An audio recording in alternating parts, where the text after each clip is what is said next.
Good morning everyone. তো আজকে ছিল আমার একটা শ্যুট, যার জন্য আমি তাড়াহুড়ো করে একটু রেডি হচ্ছিলাম, কারণ আমার অনেকটা দেরি হয়ে গেছিলো।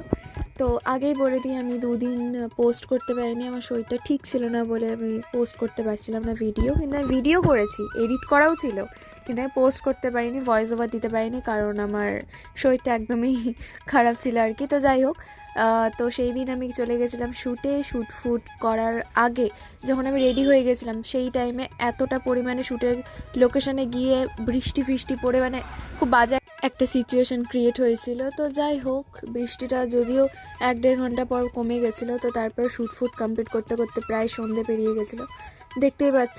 তারপর যেখানে আমি রেডি হয়েছিলাম সেখানেই আবার চলে যাচ্ছিলাম, কারণ আমাকে সব মেকআপগুলো রিমুভ করতে হবে, কারণ বাড়ি থেকে অলরেডি অনেকবার ফোন চলে এসছে, আর বৃষ্টি ফিষ্টিও পড়ছিলো, তো টেনশন করছিলো বাড়ির লোক। যাই হোক, টেকআপ রিমুভ করে বাড়ি যাওয়ার জন্য তৈরি হয়ে গেছে। আর আমি একদম ভুলে গেছিলাম যে আমাকে বাড়ি গিয়ে প্র্যাকটিক্যাল করতে হবে, কারণ আমার পরের দিন ছিল প্র্যাকটিক্যাল এক্সাম। যাই হোক, ভোর 5টা পর্যন্ত রাত জেগে প্র্যাকটিক্যাল কমপ্লিট করে ব্যাস এবার আমি ঘুমোতে যাব। চলো, দেখা হবে কাল। এখন টাটা।